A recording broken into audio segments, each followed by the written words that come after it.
Rhythm and Princess, where everybody loves the host. everybody loves the hosting. She's good for TV and radio. That's me, yeah, you'll see. Your dreams can come true, you should know. You better never stop dreaming. But now it's time for the R&P show. It's time, yes, it's time. Now it's time for the R&P show. Alright, welcome back to an all new episode of Rhythm and Princess.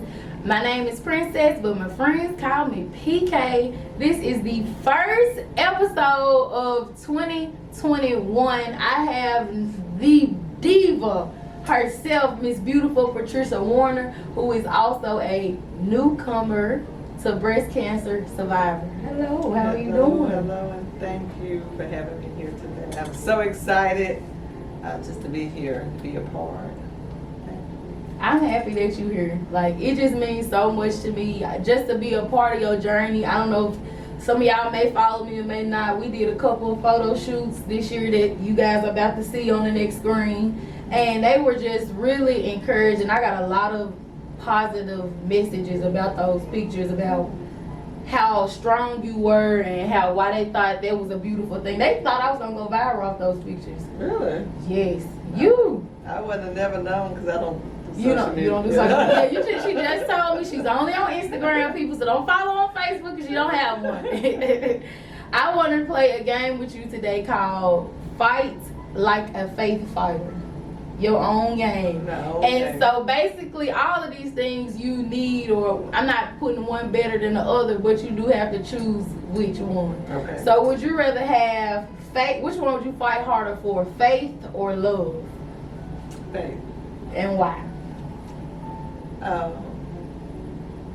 Because, well, it takes faith even to know how to love, because a lot of people think love is based upon circumstances or situations. So love can come and go if you don't understand how to truly have unconditional love. Mm-hmm. And faith is consistent. You don't have faith is, there's not a certain way to have faith. You just have to have faith. Right. And according to the scriptures, faith is a substance of things hoped for, evidence of things not seen. So Hebrews 11:1, my favorite scripture. yeah, so if you can see it and you know it, then that's not faith. Mm-hmm. That's based upon knowledge and wisdom. Right. So I just feel like that is just a more sturdier ground to stand on than love, because love will come through faith. Very great answer. I'm in agreement with you, Miss Patricia. That was good. Salt or sugar? Because they both look the same, but they don't taste the same. So which one would you fight harder to have in your life? I love sugar. Guilty? And I am a diabetic but a sugarholic. Oh Lord. I am addicted to sugar, and sometimes but if I really think not according to my fleshly desires, salt is better. Salt has savior. Salt can preserve a thing. So I need to fight for salt, but I love sugar. I'm with you. I am with you 100%.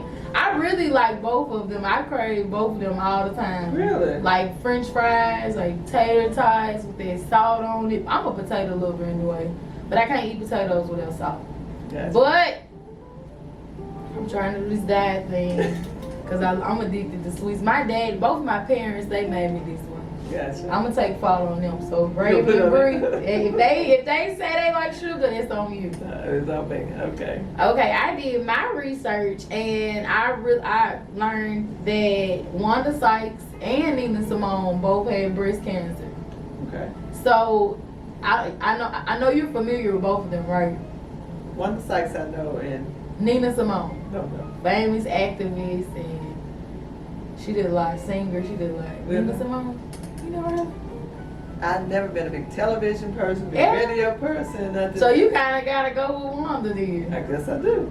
Or do you like Wanda Sykes? I do. She's funny. Yeah. Okay. In this And real. yeah, she's very real. She's on that show. What is it? Not Meet the Upshaws or the Upshaws. Yeah. You saw that? Yeah. Did you like that? I've only saw the snippets on Netflix. Like I said, I don't watch TV, so sometimes I go back and I watch different things. So I just happened to see like the episode and so yeah, I watched some shows. It was funny. It was. I thought it was a realistic show as well. Yeah. For a black family and the black dynamics, because I think a lot of times people have a certain idea of what they think a two-parent household should look like, and it's not always the case in the black community. And I also like the way that they had the situation about the son coming out. You didn't watch the whole thing. I did see that part. You did? Okay. Well, they had, and I just thought that was such a real moment, because parents, they do love their kids, but some parents that does hurt. And I think that's more what the world got to understand. It's a process. It don't mean you don't love your children. It just means that it just hurt to them. They might then feel like if you grew up in the church, they might feel like that's not what I grew them up to be. But still, I love you because you did grow up in the church, so I'm not going to shun you for how you. Any disobedience to a parent can be hurtful because, y'all, people always say, didn't I raise you better than that? Yeah. But if we really just look at the pathway we did things that was manipulative, or we lied, different things. A lot of things I did, I didn't even get caught, but did not mean that I did it to be disrespectful towards my parents. I was just trying to learn my own pathway. I was just trying to do things that I consider to be fun. And sometimes when they tell you don't do this, you just say, well, they old-fashioned, they just don't want me to live, and you tend to do it anyway and realize I shouldn't have done that. Right. Or it wasn't best for me. But so to say, even in that situation, you have this pattern of things, this lineup of things that you feel like is right and wrong, and you don't want your children to choose them. But we tend to put label success so large and so big that we don't even give our children a platform to feel like they're successful in life, because if they're not a doctor, a lawyer, firefighter, this and that, I just work at the store. But I mean, who to say that's not like you was talking about bosses a few minutes ago. Everybody's got to be working somewhere. Everybody is valid. If there's no clerk in Walmart, then Walmart can't open. Exactly. And we've learned that now, because a lot of places are not open because there's no workers. Exactly. Yeah. So I definitely agree with you. Everybody got to crawl before they walk, and I think that's the same grace that us blacks got to give each other. Yeah. We all on this life journey, So many times I see in the media we tearing each other down. You got to worry about the world doing it, because we gonna do it first. You know what I'm saying? I just think that we got to learn how to have uncomfortable conversations that we may not agree with, but we can grow to, okay, this is how you feel. I may not feel this way, but let's agree to disagree and move forward. Because at the bottom line, end of the day, it's still love there. And if there's love there, you need to feed it. So I feel like that as well. What's up, man? It's your boy Kelbo here, and welcome to Saving Sense. Today I'll be giving brief tips on how to budget and save your money. Number 1, make a budget. Number 2, cut out all the unnecessary subscriptions. I mean, I shouldn't be telling y'all this, but man, grandma got a Netflix account and auntie got a Disney channel. Man, try to get on them. You know what I'm saying? Save your money. Try to do something like that. Tip number 3, save money through DIY products. Hey, YouTube your daddy and Google your uncle. That's all I'm gonna say. Tip number 4, buy used products. There's nothing wrong with going to Goodwill, Ross, things like that. You can always cheat the system by going to a Google standard. And tip number 5, have your savings account.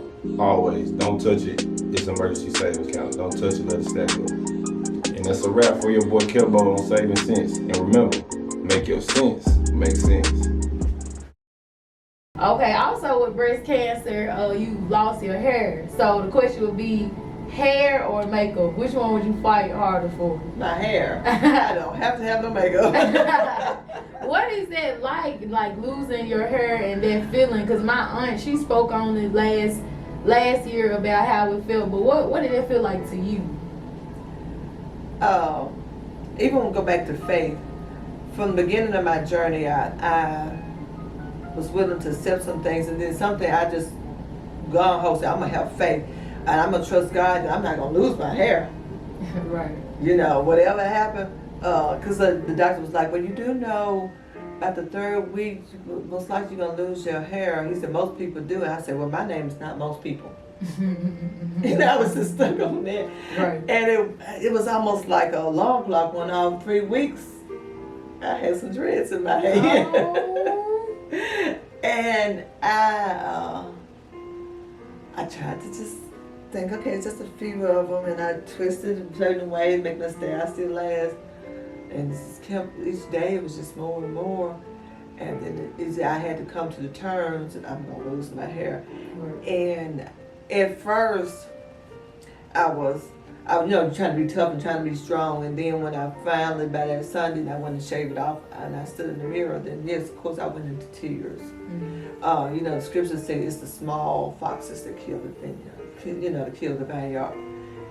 So sometimes it's not the big word cancer didn't destroy me, but losing my hair, losing my eyelashes, my nails, it's those little small things, because I've always been a very self-conscious person about my looks, that it bothered me. But then when I looked in the mirror, I looked good with my bald head. Come on, God, for this. Look, God gave you, even though you lost your hair, He still gave you a whole nother sense of peace. It was, yeah. Beauty, Yeah. inner beauty that you had to find within yourself and say, you know what, baby, I'm a good looking bald woman, okay? And ain't nothing wrong with that, and I think that's beautiful, and I think, I hate that, me personally, like, I've never been the type to, like, cut my hair off. Like, my mom and them used to always be like, girl, it's just hair, it'll grow back. I don't even like to get my ends clipped, you know what I'm saying, on that type of, so to be in a situation like that, I can only imagine how I would feel. I had to go ahead and deal with my emotions. Right. And then just, You had I'm to. type of, you just hear the old people say all the time, well, there's more room out than in.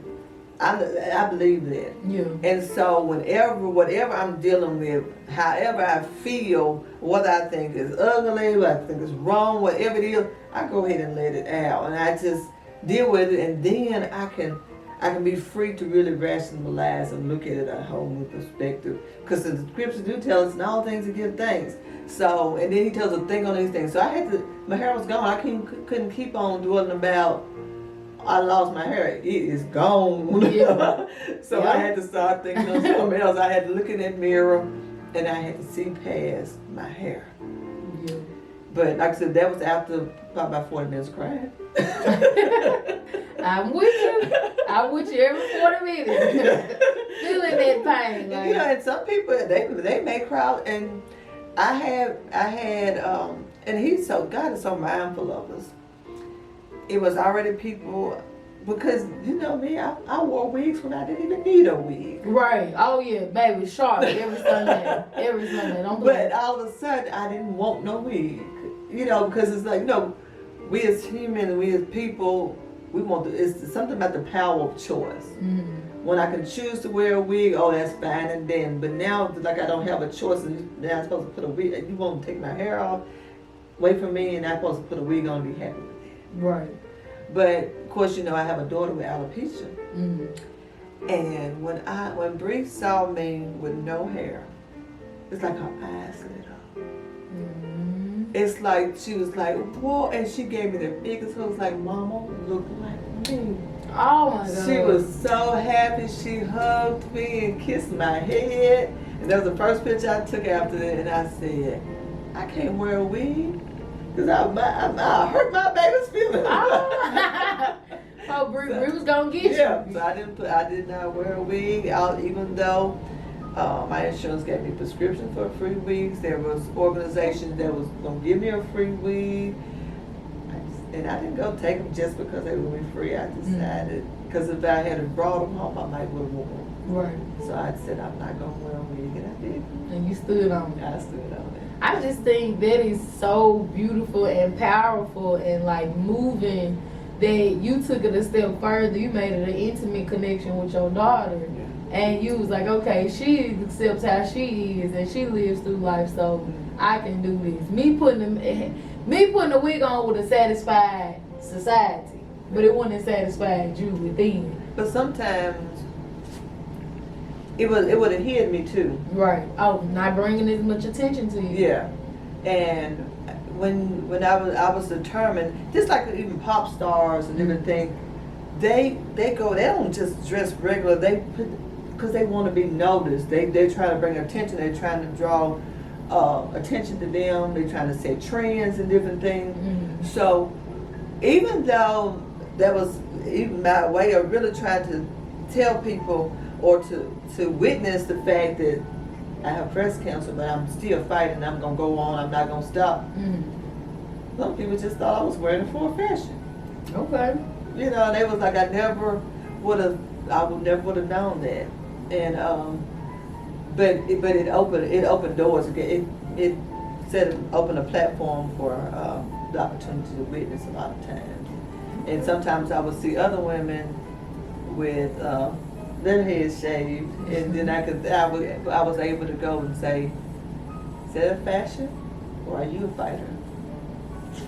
And 9 times out of 10 they said they were a fighter. Oh, so they built a Yeah. even deeper connection, and y'all were able to share that story and that Yeah, moment and that exactly. journey together. That's truly Exactly. beautiful. Like this, I would call you the faith fighter. Just face it, every woman loves to look and feel beautiful. Whether you want to do it like it's your B-Day, celebrate a wedding, holiday, or any special occasion, I know just the place. Just Face It Makeup. Just Face It Makeup is currently offering facials, soft glam, full glam, or a natural look. We define beauty, we define you. Please see below link to schedule your glam appointment today and let them know that PK sent you. You have a son, LaMarcus. He was only on this earth for 11 years. This was my first experience with like death as a child. I will never forget this day ever. Like this is one of the most planted funerals in my head, and I just remember it was packed. We couldn't even sit inside the church. We had to be in a little back room with the little, you know, we had to see because there was just no seats, and we were just so sad. And I can remember the emotion in the room. It was like I would see the football players. They was in tears. It was like the emotion in the room was just at an all-time high. And I remember Pastor John preaching, and it just changed the whole mood of the whole, you know, funeral. And he basically made us remember like LaMarcus was a beautiful spirit. Nobody had anything bad to say about him at all. Loving. He was always loving. He was a big brother. He was always there for his sisters. He was always your right hand little man. Yeah. You know what I'm saying? So people, I say all the time, a person like you have every reason to say, I don't need God. Who's God? Why would I trust him after all of these things have happened to me in my life? You lost your son, and not only did you lose your son, your house burned on fire. So you lost a house and a child all in one. Well, tangible things can be replaced. Yeah. And of course, Scripture said, "What profits the man to gain the world?" Lose. But it's better to go through. You're gonna go through things anyway. It's better to go through with God than without God. It's ironic that during that time we was about to have convocation, and I was on a fast. I had been on a 2-week fast because Pastor John, which he wasn't even pastoring then. Yeah. He wasn't. And it's so ironic that you even said you were there because a lot of that stuff was so vague to me. I could. It's certain things that God may point out to me, may stand out to me that He didn't let me forget, but just some things, it was just like a whirlwind. But yes, I buried my son on his 12th birthday, and everything was so prophetic that I had to know that it was God, and I had to trust God, even though I was hurting. I was on a fast. I had been on a fast for 2 weeks because they had asked me to do prayer, intercessory prayer, for the convocation. And I was like, I can't go before these people without making sure that I'm ready. And I want this to be just a powerful prayer. And I want the Lord to move in a mighty way. So I have been fasting and I have been praying. And while you thinking you doing one thing for one reason, God is doing it for you. And so the night before I was due to pray, that's the night we had the house fire. I didn't go, and this just so happened, it was that convocation, it was then that week. And so it was like a Wednesday. So I didn't go that Wednesday night because I was going to pray on Thursday. And I was just, like I said, by this time I'm all this fast, and I just needed a little break, and I needed to just, so we had all went to bed early and everything. But a lot of the details around the fire, I never told, I didn't speak to nobody beforehand. So when you talk about Pastor John preaching, that helped me to clear things up. But before I go there, I'll start right here. I lived in Chapel Hill. In Chapel Hill, when I moved to Chapel Hill, my husband from Chapel Hill, but I always said I'd never live in Chapel Hill because it was drug infested and just different things people down there. But his mom had died. We were young. He had 3 children by now, and he had lost his job because he broke his arm, and we had inherited a home that was paid for. So we lived in a home that was paid for. We refurbished it, remodeled, and put a fence. And I said, I'm gonna stay on this side of the fence, and them people stay on that side of the fence, because I had the them people mentality at that time. And but as the years I lived in Chapel Hill, I learned to establish a relationship to what I call them people. And I understand that people don't get their way by just by knowledge. You can take a child in kindergarten, you ask them what they want to be when they grow up, they're not going to tell you, I think I just want to grow up and be a crackhead. Right. No, they have dreams and they have aspirations and they have desire, but something along the way keeps sifting away from those things to the point that this is where they come, and then they become safe there or comfortable there because they feel like they failed at what they really dream of, so they stop dreaming. And so I grew a relationship, and I love these people, and I was setting an example for these people. So I got, the night in my house, I got out here and I'm yelling and carrying on, acting crazy in front of these people, and said, Lord, you told me if I raise my child to honor and obey you, and the Lord, that he'll have long life, and I need you to tell me what his long life is. I'm not, you would, a lot of times when you'll tell ourselves, well, if something like that ever happened to me, I'll go crazy, I'll lose my mind, and the night after, I went to sleep, and I went to sleep peacefully and fast. So I don't even know, so I didn't spend nights out and sleeping all the, but when I woke up that next morning, I heard the Lord ask me, you tell me what's longer than eternity. And then after that, the wheels went turning so fast. What I mean by that, people started to give to us and do for us so fast that I knew this was God. It was just working, and it was just going. And that, just the blessings from that alone was a whole nother podcast of how my children came home with $14,000 worth of checks and cash and from strangers. Oh my God! And all this different type of stuff. It was just so much He did for me. You have no choice but to trust Him. But you still hurting. Right. He's still showing you my hand is in this, and I got somewhere I'm going with it. Right. But you still hurting. Right. You human. Yeah. And so at his funeral, all these children was lined up. Like you said, it was everywhere. It was packed. And when Pastor John spoke about, he preached the football thing. I knew nothing about football, but he preached something about an interim where the coach made the play, everybody went out for the play, but somewhere in the middle, the quarterback changed the play in the middle of the play. And so he was talking about how I had plans and I had desires for my son, and how the Holy Ghost had another plan and He just changed it off in the middle. And so that reminded me, like the night when I went we were at the home, I knocked on his window, I woke him up and I said, we called him Cootie. I said, Cootie, the house is on fire, come out the window. And he jumped up and he said, ooh, but he didn't run to me, he ran the other way. And as a parent, we always want to be protective of our children. We always, you always, best if you desire to protect and to provide. And I failed to protect my child. That's how you was feeling? That's how I was feeling. But God had to remind me, you his mama, I'm his savior. My job was over. Yeah. It was complete. No matter how short it was and how much more I wanted to do, it was complete. And all those children, when he called that altar call, and all those kids flooded to the altar. And I don't even know if you remember the part where in the middle of the funeral, I just jumped straight up. They said, Miss Warner, you have something you want to say? When I jumped up, I remember all the flowers it was crossed. They had the whole big 2,000 flags, the big old numbers, 205 up there, just flowers everywhere. I didn't want none of them flowers.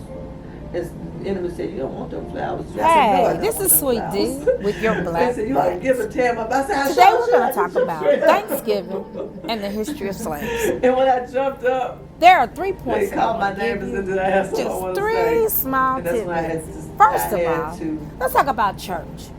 Church has always backtrack been on a what I part had did in of the front of slave community, of how I had history. said the Lord, Thanksgiving was and how I no questioned the Lord in front of exception. everybody about this Pastors long life, preached and I about had how testified they to had them that God hopes told me and dreams of a slave-free America. If success Second thing that I want to talk in- about is how we and celebrate salvation was based Thanksgiving. upon long life. So if you lived in the house, then why did well, of Christ course you got the himself leftovers. only live 30 But if you lived in the field, well, you had to go Because out and hunt your own wild game. He died to live. That could have consisted He died that of, we well, may let's have see, eternal wild life. turkeys, We would squirrels, never be rabbits, here. We- ducks, if we and was etc. sitting here And with the a plan wives and a was purpose. sure It's to like if cook you had a child that went to some school cake. and they graduated That's what we call hot at water 13 years old, cornbread, you call them a genius. cooked in don't them you? good old cast And you iron brag skillets. about them because they My have last completed their little task. tidbit They that I wanna completed talk their to you mission. about And so he had to is remind them Black people who could Friday. live 130 Now, you years know, and not we touch their celebrate many Black lives. Friday by going out to the But stores, he touched lives. standing in And lines just by late on being Thursday a night, giant, past you said, midnight, he was a so that big we can guy. get the best At 11 sales years and old, even when he deals. played football. Where really I- Black he said, Friday "Mama, I wanna originated hit the ball." because I'm like, "You gonna hit the slave ball, hit you." owners used to I was like, sell "This is a game." us, Because I'm slaves, raising up this- at a discounted price. NFL star. So those are just 3 Right. tidbits for you to know. You need to know your history so you don't repeat. Don't allow it But, to repeat in this modern day. That Have was a great one of day. the most difficult things in my life. But it was one of the moments, like on Oprah Winfrey Color Purple, that I knew that there was a God. I learned that there was a God and who He was to me, and it wasn't based upon nothing nobody else can paint. Can't nobody paint who God is to me. He is to me. You know, His relationship with me is different probably than the one it is with you. Oh yeah. But I would get in. You know, if you ever saw this movie Leap of Faith with this older white man, he would get, and he would be in the house, and people could literally hear him fussing with God from the next house. Oh wow. Honey, I would fuss with God. I would tell him I'm mad and I'm angry and how this and that and other, and I would cry and I would boo-hoo-hoo, then I get myself up and I go out because it's not about me. I'm trying to witness. I'm trying to draw people. So a lot of people saw me as being strong.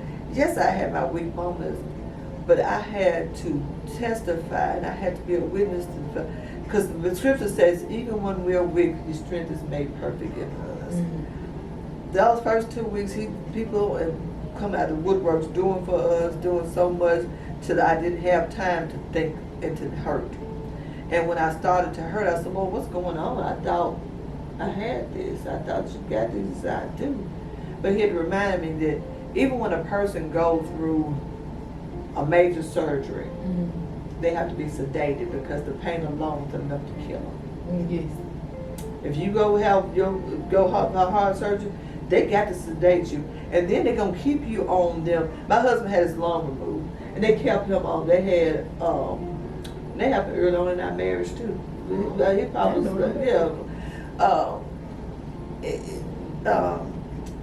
he had a pump in his neck. They giving him medicine and this and that because they got to keep this pain is excruciating and it's enough to kill you. Right.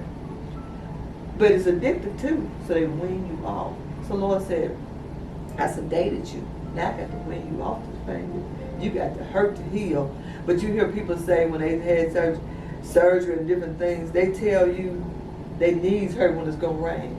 You know you didn't have some surgery. You know, his scar, my husband's scar sometimes contracts and it itches in it, or either he catches cramps in that side, and it's been over 20 years, and you gonna know that you done went through something. That's just like, even with my breast cancer, I know I've been through breast cancer. Right. Even though from out here it may not look like it. Right. But the aches in my body, the contractions, the different things that I experienced, I know I've been through them. But you don't have to look like what you've been through. Amen. So glad I don't look like what I went through. Lord Jesus. Lord have mercy. Thank you. Hey, this is Sweet D with your Black Facts. Today we're going to talk about Thanksgiving and the history of slaves. There are 3 points that I want to give you, just 3 small tidbits. First of all, let's talk about church. Church has always been a part of the slave history. Thanksgiving was no exception. Pastors preached about how they had hopes and dreams of a slave-free America. Second thing that I want to talk about is how we celebrated Thanksgiving. So if you lived in the house, well, of course you got the leftovers. But if you lived in the field, well, you had to go out and hunt your own wild game. That could have consisted of, well, let's see, wild turkeys, squirrels, rabbits, ducks, and etc. And the wives was sure to cook some pone cake. That's what we call hot water cornbread, cooked in them good old cast iron skillets. My last little tidbit that I want to talk to you about is Black Friday. Now, you know, we celebrate Black Friday by going out to the stores, standing in lines late on Thursday night, past midnight, so that we can get the best sales and deals. Where really Black Friday originated because slave owners used to sell us, slaves, at a discounted price. So those are just 3 tidbits for you to know. You need to know your history so you don't repeat your history. Don't allow it to repeat in this modern day. Have a great day. So I was grateful for all those children's lives that was saved at my son's funeral. And so if that's the exchange, Christ died that we can have that, take it again. Because that's what it's all about, right. Drawing people into Christ. He won many souls. And he had to show me, he said, they wouldn't sit back no adults for that. I was like, no, they wouldn't. They got up because they remember the life that he lived. And they knew how happy, how joyful he was, how excited he was, just how memorable and how kind he was to them. And they just feel like, if there is a God, I want to serve the same God that he served so that I can go the same place he's going. And I think that's definitely the effect that it had. And even like being so young, because I was like probably 10, 5th grade, we got checked out of school to come to the funeral. So like being that young, feeling death on that level, because like probably like 2 or 3 years prior to that, my great grandma had died, which I kind of, when I say I felt grief, it was like I could see my dad and my family crying, but I was kind of like, yeah, I don't really, remember her to a point where I got emotion. I cried because that's what everybody else did, but it wasn't like no pain, like, dang, that hit home. You know what I'm saying? Only by the effect of my family. But with only by the effect of my family did that happen. And then when LaMarcus passed away, it was just like, you could leave tomorrow. You a kid, because when you were young, you don't think that death can come so soon. You think, oh, like you said, I got dreams, I'm going to do this, I'm going to do that. You just going through life looking like that, and then you wake up and you like, oh my God, a kid your age didn't make it last night due to unforeseen circumstance. And it's just like, it really made me realize, like, this life is going to keep going. People are going to hurt when people leave, but we ain't going to be here forever. The world may be here, ain't gonna be forever, but the world may still be here after we leave, but we not. But the biggest thing it made me realize is be careful how you treat people, because you're not gonna be here always. And when you leave this earth, everybody wants people to be at a funeral to that capacity. You know what I'm saying? So I think that's just most important, that you try to touch as many lives, like you said, as you can. And for DeMarcus, he drew people to Christ. It's also something I would love to do. I mean, I feel like I do, is bring people to Christ. Because when people see me, I don't want them to see princess. I want you to see a daughter of the Most High. You know what I'm saying? I am a princess. Yeah. So I happens to be God. You know, I get the puns you getting, but I don't want you to see me. I want you to see Christ. Yes. You know, I'm just a normal person that tries to be better. I try to have platforms and try to promote real heroes, everyday heroes that we don't see on ABC. We don't see in front of Tyler Perry Studios yet. I'm coming for you, Tyler. You know what I'm saying? So I think that's the story. And your story is such of tribulation and perseverance and courage and big faith and multitasking with all of that, plus having 2 other kids. And did it make you want to spend more and more time with your girls after that happened, or? I've always spent a lot of time with right. them, but she was a housewife. It made me self-conscious, and it was like when they each one of us getting up to like 11 years old, going to go 12, it hit a bit of anxiety in me. Yeah. And when I finally got, which Raven was younger, when I got Raven past 12, it was like, I done it. Yeah, both past 12. It was just like, I mean, and it's not nothing I even thought about. Right. It was just a part of me that had a fear, had an anxiety. And, because there was lots of things that I had to, emotions and things I had to be delivered from because of that, and healed from because of that. But I was, God help me. Baby, what am I gonna do with all of this hair? I'm tired of looking like Miss Silly by the roots. You know what? Let me see if Glammed Up Boutique has any openings. I do see she has Lemonade Mondays, Tuller Tuesdays, Knotless Wednesdays, No Weave Thursdays, and Feeding Fridays. Affordable, kid-friendly, and my girls sell clothes. Baby, I got to go ahead and book Glammed Up Boutique so my low self-esteem can end and my beauty will begin. Art is expressive, but black art is addictive. Shop K Artistry Studios today and be sure to tell her that PK sent you. Okay, so he told me that I was going to have cancer. The test was going to come out cancerous, and that I was going to go in and help bring her out.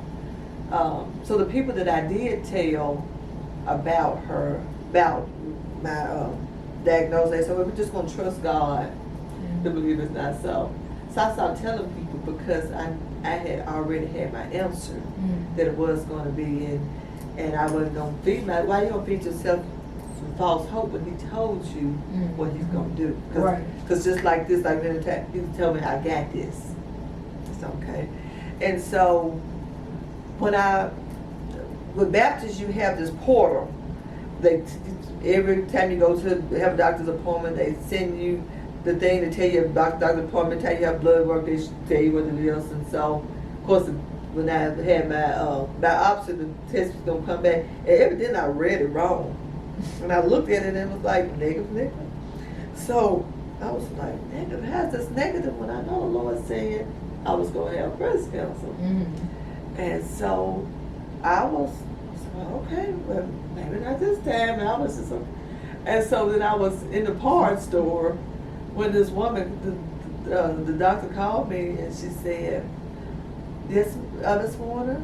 And she was just so blunt, and she didn't ask me was I where I at and all this and stuff. She said it was just what I suspected is cancer. And I said, huh? You know, because I had my mind fixed on it was, and then I read the results thinking it was, and now she tell me it was, and so yeah, then it became a shock. All of a sudden, when I was really prepared for it, and it became a shock that I was in the middle of the car store, and so I went to the car, and then I had to regroup and collect myself to say, oh, it really is. But I still didn't get a fear. It was just a shock. And because he told me he had it. He had already told me beforehand he had it. And he told me not to Google, not to get all this information from here, because he wanted me to just walk by faith. We had just watched Roy Jones. That Mike Tyson last fight. Who he fight? Was it? Anyway, you got me at my element. Gotcha. I think it was Roy Jones. But anyway, whoever he fought. Maybe that sound familiar. The one he bit the ear off. No, this was his last fight. They both came out of retirement to fight. This was like right before. Okay. Yeah. And so when we fought the fight, and I was completely out of my element at that time too. But when we watched the fight, it's just like he gave me to pay so much attention to so many different things. And then when I was diagnosed, he reminded me of those things. He reminded me of how, because of who Mike Tyson was and the reputation that he had, Roy Jones was already fearful against him, and how he let what he know about him keep him from being the best him that he could be in the fight. And that's what you know in cancer, because you know when you hear what cancer have done to people and how this, you can't let that hinder you from being the best fighter that you can be, the best you, because you're intimidated, because you are scared, you're fearful. So he told me, don't you clog your head up with all this information they give you. So baby, I couldn't know how to tell you what medication I took. They was giving me, I have every paper they gave me, I come home, I put it in the pile. I never read anything. In half of the medicine they prescribed me, I've never taken any of it other than my chemo and my radiation. I prayed and asked the Lord to give me a doctor that I could trust, to be my doctor that was good enough to give me what I need, but not too good that he can't hear from him.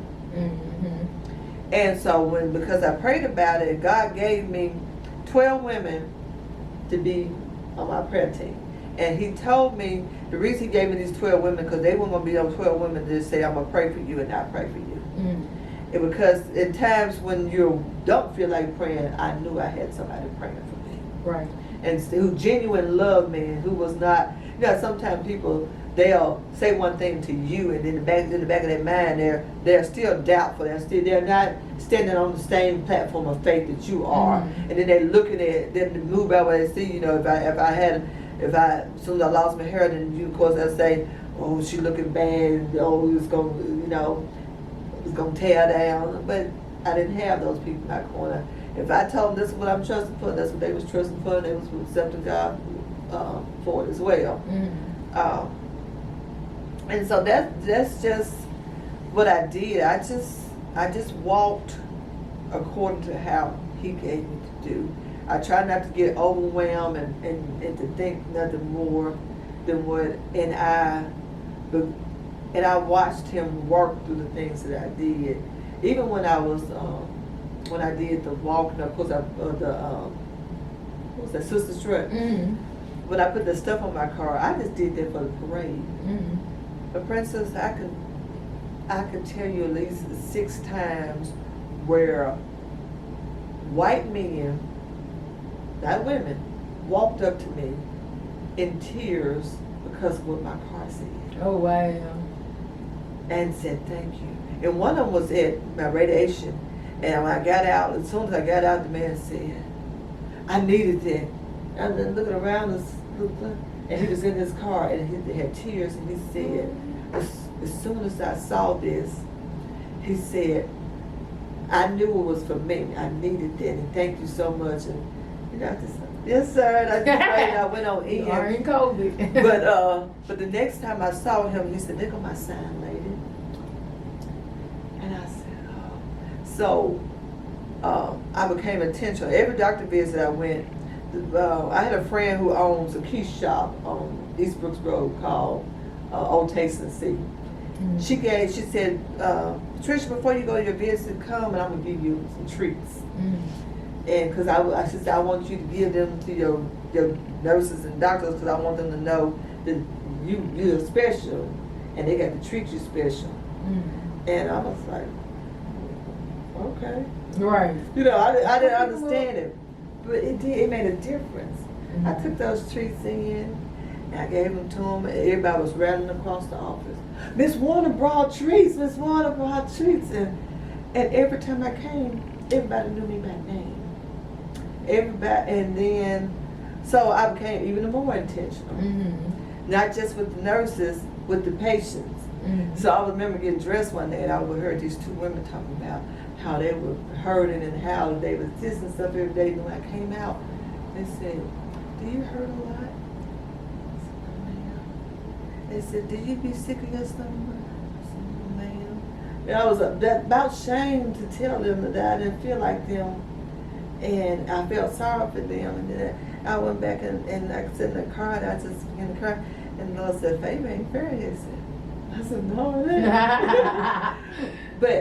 but I brought them a love basket the next day. Oh, And it's so cute. But just because I wanted to know, just because we're still in the same fight. Right, we together. Yes, and we have and then to even, and it wasn't that I didn't hurt in my body.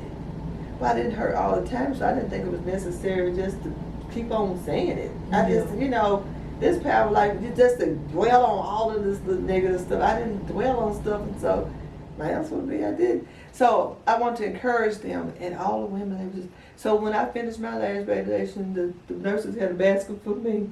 But what I did do is I watched how they treat everybody, and my first place, I left a note for each person individually of not what they did good and what they did bad, and reminded them that you're working with people that's in a devastating place in their life, and the words that you choose to say can either make their day or break their day.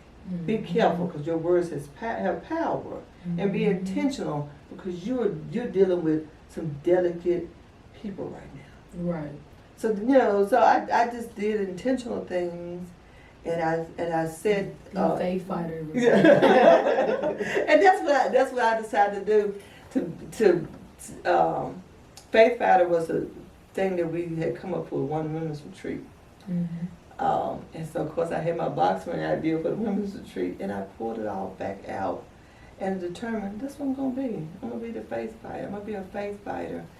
And right after the sisters' trip, I was at the bank in Hallelujah, 95.7 was out there standing there. They're gonna hurt us, the faith fighter. And so that's so it's not being recognized for me, because I never like to be brought to attention. Right.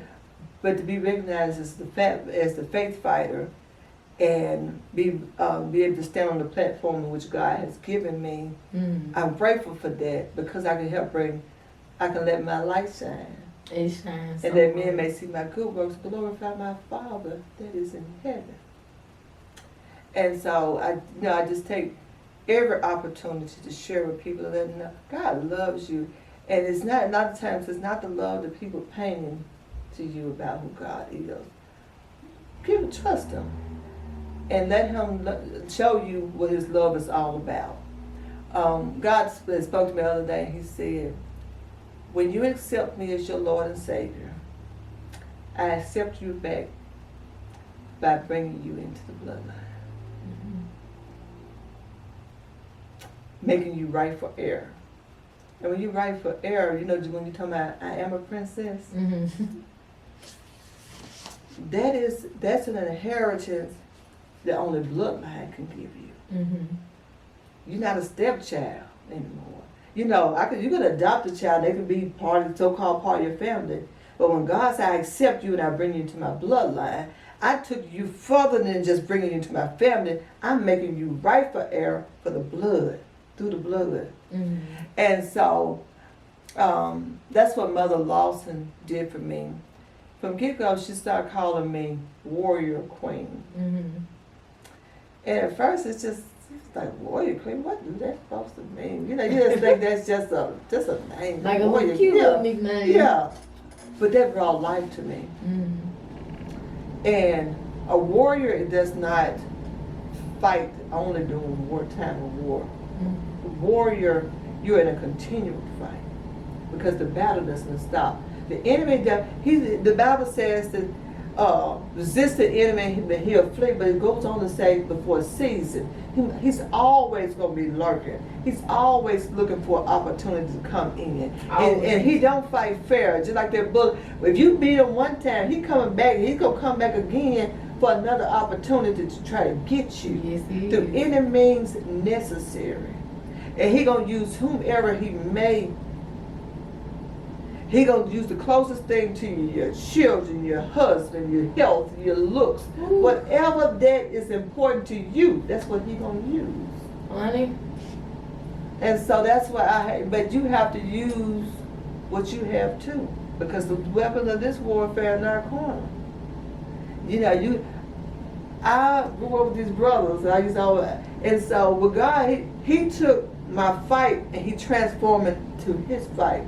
I've been a fighter all my life. I've always had to fight, and I've always been good at fighting because I had brothers, and then because different things happened to me early on that I felt like I could protect myself with these and with this. Yeah. But God changed. He had to put these down, and he had to change how I did with this. And so when I first got saved, he had women come and approach me the wrong way, and I couldn't put these on them. What do you think? You sound like me. You think I got saved to be a coward? Okay.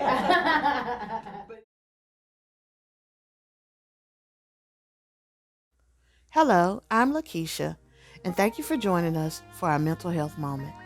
Have you ever felt sad or down and out, and you just weren't yourself? You haven't wanted to hang out with your family and friends and do the things that you normally do? Have you ever had to ask yourself, are you depressed? If you feel like you may be depressed, it's always good to maybe take on exercise. A good walk can sometimes clear the mind and get rid of stress. If that doesn't work for you, you can definitely talk to a family member or a friend that you feel close to. And if all else fails, you can always see your doctor so that they can refer you to a therapist. It's important never to be afraid of therapy. Therapy has helped people with many things. So don't be afraid to help yourself. Get the help you need to snap out of whatever that mood is that's taking you down. You want to be back to your old self. You want to enjoy life. You want to live life to the fullest. It's important to take care of your mental health. I'm Lakeisha. Thank you for joining us for our mental health moment. Have a great day. It takes courage to not fight with these. I think it takes courage, a whole lot of self-control, and a whole lot of self-discipline, because I'm probably like you know what I'm saying? Yeah. Like, a lot of times I want to just let me go, talking ain't gonna, talking ain't gonna do nothing. Let's go fight about it, let's jack it out, and then we can go, at least I feel like that'll give me some respect. Yes. You know what I'm saying? That's what I really mentally had to mature in Christ. That's what people don't understand. They feel like they done got over on me. No, baby, you got over on God. You didn't get over on me. You didn't get over him. You didn't get over on God, but you definitely didn't get over on me. God spared me, and he spared you by sparing me, because he had to, like you said, change you from wanting to physically to, okay, this all. And that's why I understand all the scriptures in the Bible when they talk about how powerful the tongue is, and you can tame a lion, but you can't tame a tongue. And people get that. And I just love how you were saying you was intentional with the being in the doctor's appointments, with the staff, with the patients, everybody. You was intentional with everything you were doing, and I think that's important. All with aligning your words, because that's your biggest weapon these days. is even when you witnessing to others about Christ and about love and about endurance and perseverance and strength and courage, it's all coming out your mouth. So I think like for me personally, I can personally attest to that.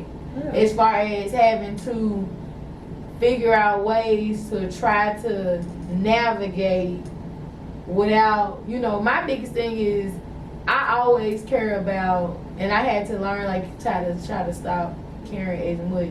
I always care about how I make people feel. Like Maya Angelou. People, they'll forget what you said, they'll forget what you done did for them, but they'll never forget how they make you feel. And people always say, why are kids so drawn to you? Because kids know, even though I don't play when it comes to children, I love them though. You know what I'm saying? Kind of like, how people are, like genuine people. Yeah, they are. They not gonna always be your friend and tell you, oh, you right all the time. They gonna tell you when you right and you wrong, but they still gonna do it out of love. That's a true friend to me. Yeah.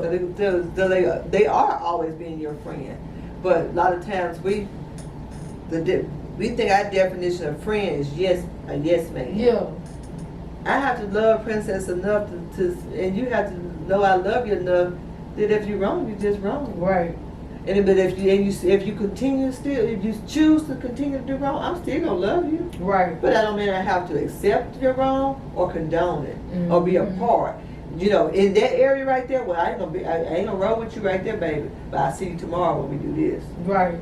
But right here, this is where we stop. I get off this train. That's how my mama do. Like if I'm in the car and like if I'm driving and like these drivers in Memphis, they crazy. So sometimes they may slip out words that I don't need to say. And my mama say, well, let me get off the phone with you. That's the first thing my mama say. I'm like, no, wait, Mom, I'm sorry. I ain't trying to do it. It's just the world, girl, the world. She said, how about you start calling out Jesus' name when they do something instead of cursing? I said, well, you know what, I'm going to try it, and it'll change. And it does change for the moment, but again, it's Memphis drivers, which it's just a day. That's something I'm sharing about my daily walk with the Lord. Don't judge me, saints. Can we be real here? I thought we could be real in the back of these studios. I'm just trying to keep it real, but and I just kind of understood that, you don't have to always, and that's my mom, she said it was so important to me. And, a lot of parents, I know they may condone what their child are doing wrong, but they'll pick the side of their child. My mama has never done that. My mama has, when I say, I used to grow up thinking, my mama don't never take my side. She always take the teacher's side. She always believed another story. She ain't never on my side. And she had to teach me, and I had to learn that she wasn't not on my side. She just wanted me to understand that it was another side. And she wanted me to be able to understand life like, well, you may not be wrong for feeling how you feel, but I'm not going to say you reacted the right way. Yeah, exactly. And my mom has always really been big on, I say, let me know where I go wrong, always, But as I've grown older, it's out of love. And she always said, well, you missing your opportunities to witness. You missing your opportunities to witness. You need to be saying this. When they said that, you should have said that. My mom is never one that teaches me, to hate other people or to, bring them down or, she always try to understand the person. They can do the worst thing in the world to me. Mom say, well, you just have to pray for them because your walk is not the same as theirs. That the word says that God is going to hold you more accountable than the person that's not as close to the word. So you got to try to be better and seek forgiveness and go through this walk so that you can be better. And that's just to talk about mom for a second. That's one thing I am happy about my mom, just piggybacking on that whole conversation, is that she don't condone my wrongs. Yeah. She tells me like I don't want to cuss. I don't want to hear cussing, so I'm not gonna be on the phone with you while you cuss.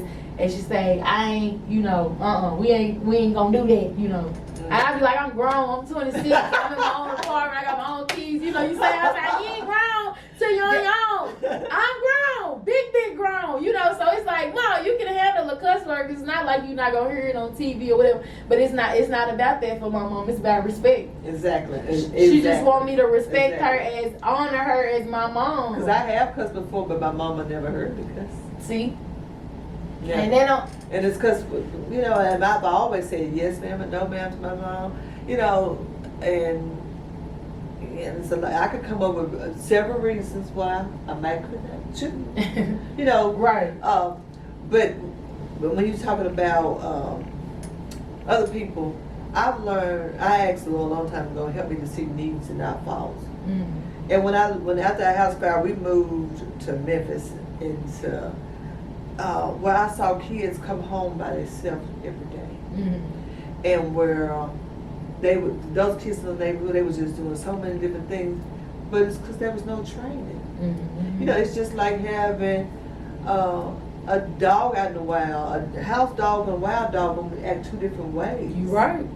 Domesticated and non-domesticated. And you can try to take a wild dog and bring it in the home, and you can train them to a certain extent. But if you get their back pushed against the wall, they revert back to what they know, Mm-hmm. because they have a defense mechanism in them. Right. That's the reason why, and it's illegal to try to bring like lions and animals like that to make them domesticated animals, because they are wild animals.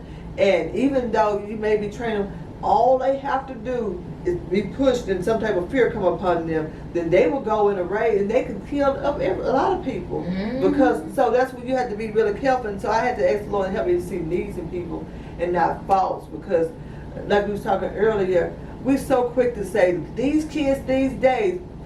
Well, and this comedian say, well, who raised you? Okay. And we blame the children do. That's just the way. He said if we raised them up in the way that you go, he said when they're old, it would not a problem. So there must be a gap in between. Well, that's the gap because it's honestly the future is looking scary. If I'm depending on the kids in school and elementary right now to take care of me when I'm 60, I'm nervous. I am nervous. And I'm you just should be. being, working in the school system. I think you should be. I'm beyond nervous. If we being honest, I'm petrified because I know the kid, and I know what the parents, and this is a whole other conversation for a whole nother day. So I ain't even finna go too deep in there. We're gonna get you back on the show. We can talking. Let me try to go ahead and get this and wrap this up, because I don't want the camera to die completely, because it ain't gonna keep doing it too many times. So I don't want it to die on this. Who are some people that have helped you along this fight that you would like to mention? Okay. I know you said you had a prayer circle of 12 women. Whoever you want to give their accolades to right now, go ahead. First of all, I wanted to say that I am a faith fighter, but the platform I stand on is no one fights alone. Mm-hmm. I want to encourage people who are currently fighting to know that when you're weak, your strength is made. God's strength can be made perfect in you, and you have to pull in those avenues that God has given you. Believe me, He promised that He didn't say He would put on you what you deserve, Mm-hmm. but He did say He would not put more on you than you can bear. He is a fair and a just God. Everything that you need, you already is around you. It's up to you to find it and grasp hold to it. And I believe it. And so those people who have already survived, I wanted to encourage you to help somebody else along the way. I want to salute supporters, because there are many, many, many supporters that I have had, to the point that it's been overwhelming and almost unbelievable. Mm. But unfortunately, well, I ain't gonna say unfortunately, but I'm gonna say fortunately, you do reap what you sow. A lot of times when you invest your money in different stock and different things, there comes a harvest to come back. But you had to put money into it to get something out of it. Right. I have sown into people's lives to the point that I did bring it back. And so when I saw some people who were in a fight and it looked like they were fighting alone, I had to understand that maybe they didn't have made investments throughout their life. But nevertheless, the same way God gives us grace, I had to give grace to them. Amen. And I had to come on and try to love on them, even though they didn't think the love would abound in them. Right. But as far as my supporters, honey, if I get to naming names, I know you're gonna miss somebody. somebody. So you don't have to. You just. But I will point out some. I have some friends. I mean, some friends that will watch my body, do whatever they need. Wanda Dean came and stayed, but like I said, with me. But I know she was at a season in her life where she could. She's retired now. Mm-hmm. So I want everybody to understand there is no limit. Small supporter or really too big support. Being an intentional supporter. Everybody needs to be intentional on just being supportive. A lot of times, especially with breast cancer and everything, men don't really know how to approach women or what to say to women or even what to do. I'm a married woman. But Deacon David Hammond, he's one of the deacons at our church, he called my husband. He said, "Do you mind if I give your wife flowers?" Respectable. He said, "I know she's going through something." He didn't even know really what was wrong. He just knew they had been called my name on the prayer line and everything. And he knew that he wanted to bless me. But he didn't. He know as a man, ain't no man that be bringing his wife flowers. Right. So he called my, and I thought that was just, he saw a need. He wanted to sow love, but he wanted to be respectful. He didn't come and approach me in a wrong way where I feel uncomfortable because he's a deacon of the church. Mm. But he went to my husband and he brought me not only flowers but a gift card. You know, so it's always things people. I have my bestie.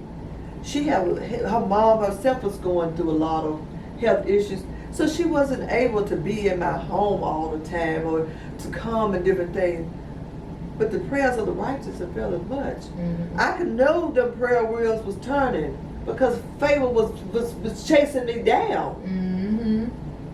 Because people were standing and interceding on my behalf. You know, I have goddaughters. I have, you know, it's just so many people, my family, but I am going to really, really, really salute my daughter. And the reason why I'm going to do this is because I've thanked so many people along the way. And a lot of times the people that's just right there with you all the time, you just tend to just almost assume that's their role, is what they're supposed to do. Mm-hmm. But my daughter has went, I'm going to call her name out, Raven Simone Warner, has went above and beyond to make sure that her mama had everything she needed, from working to taking care of her sister, to taking care of my mama, to helping with the house. And you know, she don't like to clean. She rather pay somebody, but she did everything that she could. Mm-hmm. She, you know, trying. She know I do vent planning and different stuff, and so she trying to plan and do things for me, but trying to do it to my liking. So and knowing that I critique very strong, and so some a lot of times she had to even involve me in it because she wanted. That's how she wanted to do it on her own, but she involved me because she wanted to please me. And so I just wanted, you know, to salute her and to thank her, and to just admonish and let everybody know that, again, I say nobody fights alone, and be intentional on loving and helping people in this fight. It don't even have to be breast cancer. Depression is real. There's other illness. Loneliness is real. You know, just help somebody. When you ask the Lord tonight, you don't have to determine nothing about nobody, but you can discern, and you do your own hurts and pains. You can pretty much test to know how somebody feel.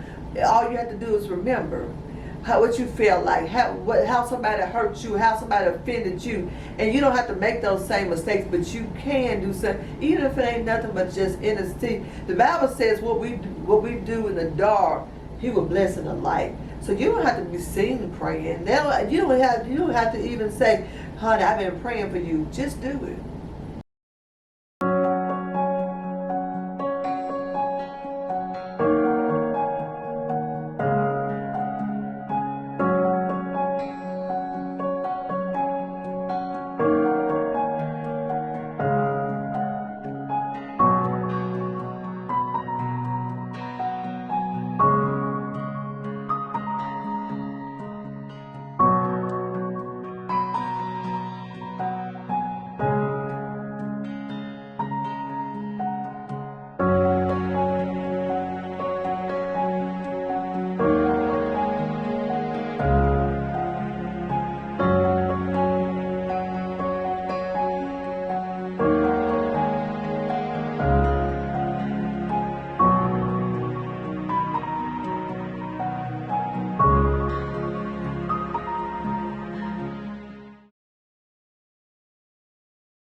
many battles, but they're not yours. They belong to the Lord.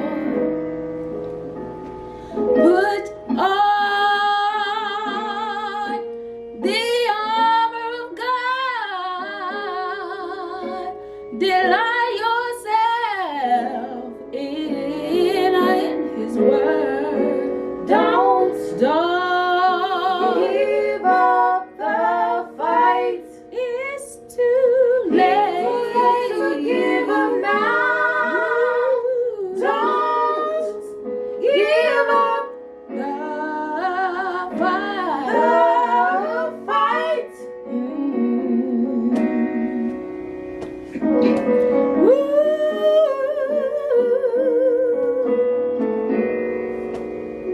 So be encouraged, my brother.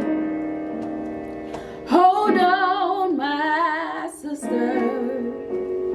There's a way of escape for you and for me. Be strong. Stand on His word.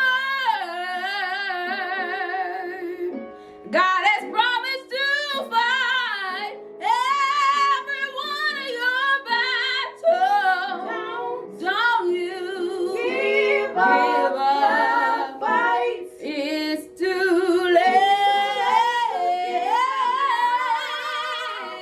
Don't give up the fight.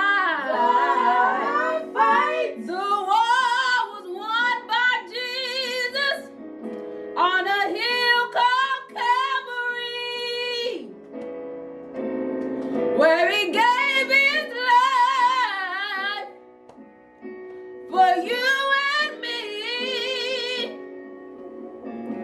Dry your eyes, don't you cry,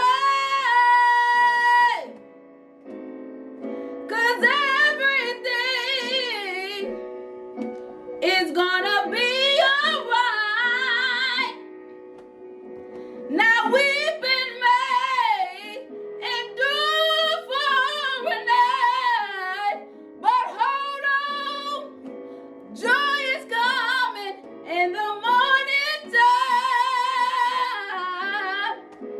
Fight on, fight on, fight on, fight on, fight on, fight on, fight on, fight on, fight through the rain, fight on, fight through the pain, fight on, fight when you're up, fight on, fight when you're down, fight yes, fight through your tears, fight on, rest through those fears, fight on, we've already won the battle, fight on, we've got to fight on, fight on, we wrestle not against flesh and blood, but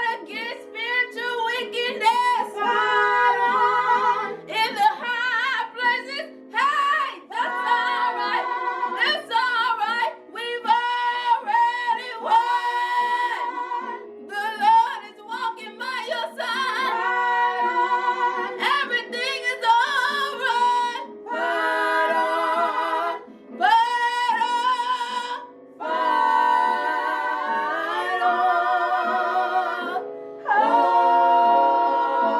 fight on, fight on, fight on, fight on, fight on, fight on. Oh, fight on, fight on, fight on, fight on, fight on, fight on.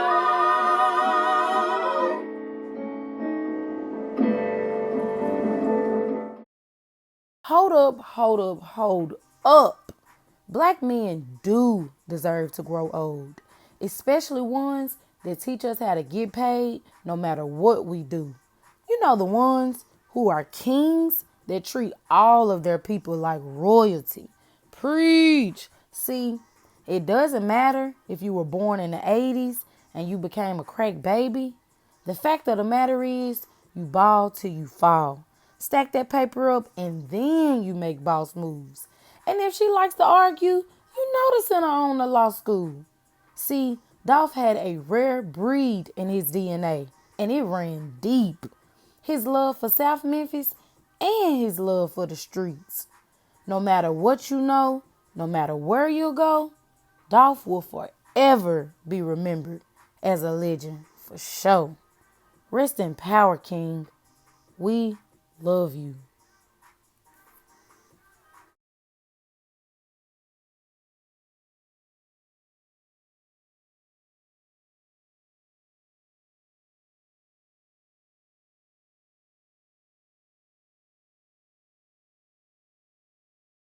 Black Lives Matter, yeah, we know. Thanks for watching the R&P show.